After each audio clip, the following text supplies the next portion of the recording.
Hey guys, hope you're all having a great day. So I have a lot of gardening projects, just kind of odds and end things that I really want to take care of in the next week or so as stuff is really starting to grow for the season. And I figured I'd just show you everything that it is that I'm going to be working on and bring you guys along for that project. So let's take a look at what we're going to do. So this first area here is the tropical bed. There's a couple of things I need to do here. First is with these banana plants. You can see that they're already popping up for the season. There's 3 stalks here. So what I'm going to do is remove the wire fencing and the mulch that's around these bananas so that way they have some breathing room to grow, and we're definitely past any frost at this point, so I'm not concerned about those. I'll do the same thing with the banana on this side, and then there's 3 perennial hibiscus here that these are the stems from last year. They haven't broke dormancy yet. They usually don't do so until like the 2nd or 3rd week of May, so I just need to cut those down before they start growing. So there's those 3 plants right there. In this bed here, which is on the side of our front yard, we have these tulips that I planted last fall, which are looking really nice right now. Some of them are done, like you can see this tulip is totally done blooming. Some of them are just starting to open like this. So I'm not going to touch those tulips right now, but I got these kits from Aldi, and these tulips bloomed a lot earlier. Same thing with the daffodils. So because these are going to seed, I'm going to deadhead these couple of groups, and then in the next maybe week or 2, once these tulips are done blooming, then I will go ahead and deadhead all these at the same time. But you can see like this one still hasn't even opened up yet. As pretty as this hellebore looks right here, they just haven't been doing super well in this spot. This one in particular did not do well last year. You can see it doesn't have any blooms on it. So I'm going to be moving these hellebores. I'm not sure exactly where yet. I'm going to at least move this one.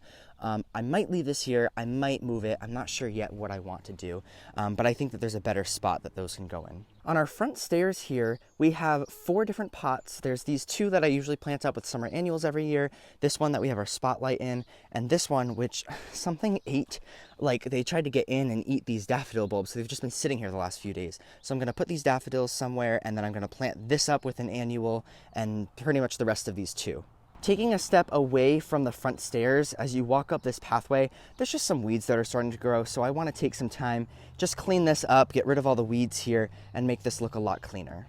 In this bed that's on the front corner of our yard, you can see the tulips that are still doing pretty well, and I have these butterfly bushes behind them, but you can see they basically died back to the ground. They're finally starting to grow from their new growth here, but I can basically cut all this off because it's not going to grow anything from here. So I'll cut them about here, and then these will start growing for the season. I have another one that's right here, and you can see some growth underneath here, so I'm basically going to do the same thing. And finally, this euonymus did not look all that great last year, and this year, I don't know if it was because of the really cold couple of days we had in the winter, but all this is like just dead at the top, and it has new growth on it. I think what I want to do for this year is actually cut the whole thing back to like maybe a foot tall and see if it looks okay this year. If it doesn't look all that great, I think we're just going to replace it altogether, but I definitely need to cut off a lot of that dead on the top.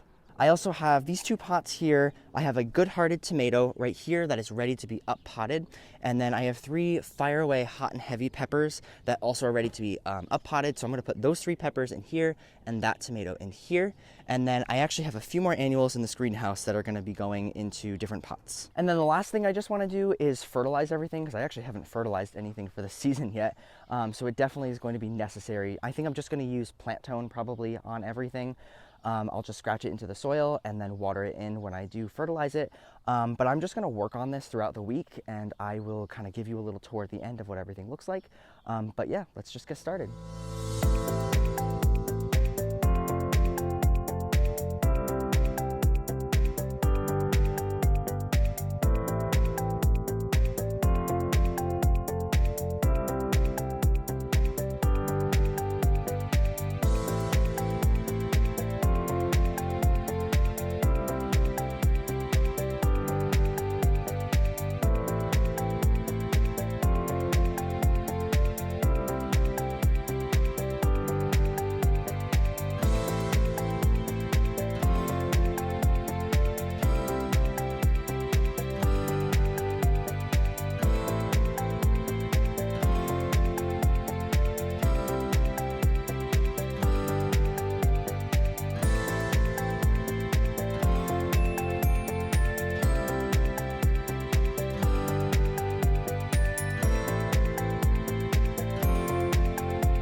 Okay, so we're all done with everything.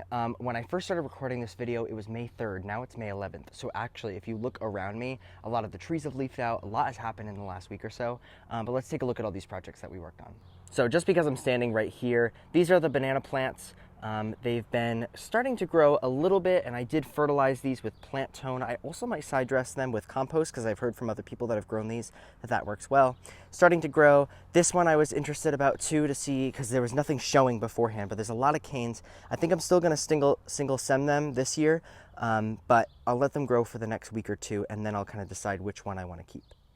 On the deck here, I have a bunch of things planted. So first of all is the good-hearted tomato. It's actually already got a tomato on it, or a bunch of tomatoes, and it's continuing to flower. Each one of these patio containers has the luscious citron lantana on either side, and then lemongrass. That actually was one container of lemongrass that I split into 3. I can't remember if I said that at the beginning. So I have another one here, and then I'll slowly swing over. This one's a little bit hidden because of the greenhouse, but there's the third one that's right here. Okay. Besides all that fun stuff in the greenhouse, which you will see in a little bit. In this corner over here, this palm we brought out from the winter, I might need to cut back some of the dead, but it actually made it over the winter quite well. I have these Fire Away hot and heavy peppers, which look at the size of this pepper already, which is crazy. Those are doing well. Down over here, I have the eucalyptus right there. I have my basil plant. All this stuff was, I don't know, I think it got moved, but it was kind of smushed in. There's the basil plant, and then this is the scented geranium. In this section here, first of all, take a look at how much this has changed in just a week. You can see all of the new growth starting to emerge, and I'm very excited about this since this did lose about half of its needles when I first planted it, I think 2 years ago. So it put on growth last year, and it's putting on growth this year, so it's looking a lot better than the first month or so after I planted that. But these are all deadheaded. Tulips, yeah, like those didn't look like that this morning, so tulips I think are gonna have to be taken care of soon. These still look okay. These look really good, so that's why I don't want to deadhead them yet, because some of them still are in their prime. But working our way over here, I did not move these hellebores yet, mostly because I'm going to be planting these where I plant some other stuff, and I think I kind of want to do it all at once and just do like a whole garden bed transformation. But for now, this still looks really healthy. It's very happy here, and this has put on some growth. So I'm happy to see that this is definitely still alive and doing pretty well. I planted this container here in the front, so 2 Selenia yellow begonias that are right here. It's opened up a bunch of flowers since I first planted it. And then 3 silver falls, or dichondra falls, whatever you want to call it, in the front here. Last year I did 3 begonias and 2 dichondra falls, and I think there was a little, like, something weird happening with this silver falls. So I think it's better to just have 3 of them in the front, and these begonias get quite big, so I really don't even need a 3rd plant. But working my way down over here, you can see that this looks quite different than before. This is that euonymus that I was talking about that was basically half dead. I wanted to just cut it back and just see what it does this year. If it doesn't look great after this year, I might just replace the whole thing entirely and put some sort of a flowering shrub here. But we'll see how it does. So I have my hopes for it. Over here, I left my water bottle there, but I planted these 4 containers in front of the front stairs, as you can see. Right here is the Cooperi hibiscus. So I don't think it's really grown much since I planted it, but it has lots of room to fill in with this pot right here. This is that double osteospermum. I actually can't remember the variety, but it was the yellow one. And then right here, what I did was a type of lobularia. I think this is called white stream. This is the same type of begonia as the yellow one, but it's just a different variety called apricot. So just starting to open up here, and then the coffee cups colocasia, which this actually just started to emerge, this leaf, just in the last week. So this is going to probably grow pretty quick. Same thing on this side, but you can see a much better example of what these flowers look like. And I think that these just contrast really nicely. These 2 butterfly bushes were cut back. This is all that emerged from the butterfly bush for this year. And then if I work my way over here, there's a lot more growth on this one. So I'm not really sure exactly why, but they look good. I'm sure they're going to grow quite a bit this year, and then these were fertilized. As I'm walking back, I think this might be the area that I plant the hellebores because it's pretty shady over here, so I think this might be a good spot, and I have some other plants for here too. I realized I totally walked by those perennial hibiscus as I was showing you the bananas, so let me show you that right now. So as you can see, there's nothing here, and that's because that's what perennial hibiscus do. So here's one of the plants. You can see these are some of the things from last year. There's no growth on this yet so far this year. And that's kind of just what happens to these. It's kind of like the middle of May, but I think in the next week or so, I'll start to see some growth. That was the one that I planted a couple of years ago. This is the white I think it's called ballet slippers. That's what this variety is. So these were the canes from last year. Nothing so far on this yet. And then one more ballet slippers here. Nothing on this yet either. And then besides that, I just fertilized everything, like I mentioned, with plant tone. So I don't need to show you every plant because they don't really look different after fertilizing. But I did try to ensure to move the new mulch out of the way and then put the fertilizer down, because I actually learned in one of my classes that if you put fertilizer right on top of the mulch, a lot of the microorganisms in the mulch actually end up just using that fertilizer, and they help to break down the mulch. So it's almost like you're feeding the microorganisms rather than the plants. I think it said on Espoma's packaging that if you do put it right on top of the plants to basically double the amount, but I don't need to do that as long as I just move the mulch out of the way, and then I don't have to use as much. So that's pretty much it for this video. I've got a lot of things that I'm going to be planting in the next, hopefully, month or so. It's just trying to balance having time to do it and figuring out where everything is going to go and all that good stuff. But now we've got a lot of space to be planting stuff in, so I'm very excited about that for the future. So stay tuned for that. I hope you guys like this video, and I will see you in the next one.